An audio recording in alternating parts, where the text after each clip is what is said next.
2024 was the hottest year in human history. Delhi hit 52 degrees centigrade, Dubai was underwater, and Antarctica is melting 3 times faster than 1990. This is climate change. तो आज के topic में हम discuss करेंगे climate change को. तो climate change क्या है? Is one of the most important environment issues. अगर हम देखते हैं तो हमारे यहाँ बहुत बड़ा इश्यूज़ है जो आज के टाइम में पूरा वर्ल्ड इसको फेस कर रहा है. It's change in the long term change. ये आपको चेंज देखने के लिए मिल रहा है लॉन्ग टर्म, बहुत लंबा टाइम आपको लगता है किसी क्लाइमेट को. Earth average temperature and weather patterns mainly caused by human activities. और इसके पीछे कहीं ना कहीं जो भी रीज़न है वो ह्यूमंस के द्वारा है. आप बोलोगे कोई चीज़ बर्निंग फॉसिल फ्यूल्स कर रहे हैं, डिफॉरेस्टेशन है, या फिर ग्रीन हाउस गैसेज एटमॉस्फेयर में देखने को मिल रहा है. ये सब चीज़ें क्या है जो हमारा क्लाइमेट चेंज आता है. रीज़न क्या है क्लाइमेट चेंज के? First one is the burning fossil fuels. जैसे हम लोग देखते हैं कोल है, ऑयल है, नेचुरल गैसेज हैं, ठीक है, बर्न करा जा रहा है for the electricity. Transport industry ये रिलीज़ कर रही है green house gases like CO2. तो ये जो गैसेज हैं वो आपको ट्रैप कर रहा है heat in the atmosphere. Second आ जाता है हमारे पास डिफॉरेस्टेशन. डिफॉरेस्टेशन सबको पता है पेड़ों को काटना होता है. तो ट्रीज़ क्या करते हैं? एब्जॉर्ब करते हैं CO2 को. When forest are cut down, अगर मान लीजिए कि पेड़ को काट दिया जाए या पेड़ों को जला दिया जाएगा तो ये जो आपके पेड़ हैं वही कम हो जाएंगे. तो जो कार्बन आपको जो रिलीज़ कर रहे थे, ये जो स्टोर कर रहे थे, जो कार्बन आपका रिलीज़ हो रहा था, and fewer trees remain to absorb future emission. तो ये ट्रीज़ ही बहुत कम बचेंगे आने वाली जो आपकी चीज़ बहुत ज़्यादा एब्जॉर्ब करने के लिए है. तो ये चीज़ें भी क्या आएंगी आने वाले टाइम में कम हो जाएंगी. Industrial and agricultural activities. Factories क्या करती है? एमिट करती है ग्रीन हाउस गैसेस को बाहर फेंकती है. And farming produces methane. Farmers क्या करते हैं? फार्मिंग में आपका मीथेन प्रोड्यूस होता है लाइव स्टॉक्स वगैरह से. एंड नाइट्रोस ऑक्साइड आपकी जो यूज़ होती है फॉर द फर्टिलाइजर से यूज़ होती है. तो ये सारी ही बहुत ज़्यादा पावरफुल क्या होती हैं? हीट ट्रैपिंग गैसेज होती हैं. Next is the water and over consumption.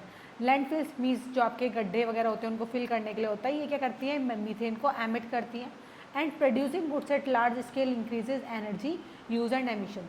यहाँ पे देखोगे जो हमें बहुत बड़े लेवल पे अगर हमें गुड्स को प्रोड्यूस करना है तो यहाँ पे आपको कहीं ना कहीं बहुत ज़्यादा एनर्जी की रिक्वायरमेंट होगी. तो इसको भी हम देखते हैं. नेक्स्ट हमारे पास ये पिक्चर है melting of ice due to high temperature and हम ड्रॉट देख सकते हैं, wild life storms, floods and बहुत सारे कॉन्सिक्वेंसेज जो आपको क्लाइमेट चेंज से इम्पैक्ट देखने के लिए मिलता है. नेक्स्ट हमारे पास आता है rising global temperatures. Average temperature are increasing leaded to water days.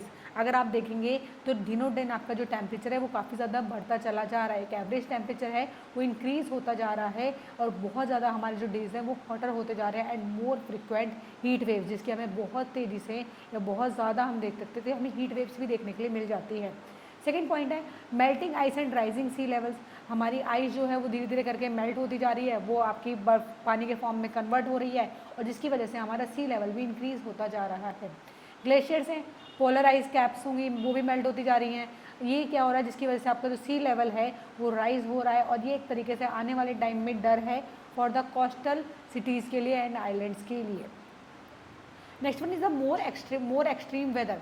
Climate change जो अब इंक्रीज़ होता है तो इसकी वजह से कहीं ना कहीं हमारी जो फ्रीक्वेंसी है वो भी ज़्यादा आपकी बढ़ती है. जैसे आपके स्टॉर्म्स हो गए, फ्लड्स हो गए, ड्रॉट हो गया, वाइल्ड लाइफ हो गई, तो ये सारी चीज़ें भी होते हैं, वाइल्ड फायर्स हो गए, तो ये सारी चीज़ें भी आपकी इम्पैक्ट देखने के लिए मिल जाती हैं. Next one is the harm to ecosystem and wild life. जिसकी वजह से हमारा सारा का सारा इकोसिस्टम, हमारा सारा वाइल्ड लाइफ जो हो रहा है वो आपका हार्म हो रहा है. मैनी प्लांट्स एंड एनिमल्स, जितने भी प्लांट्स एनिमल्स हैं ये स्ट्रगल कर रहे हैं एडेप्ट क्विकली इनफ.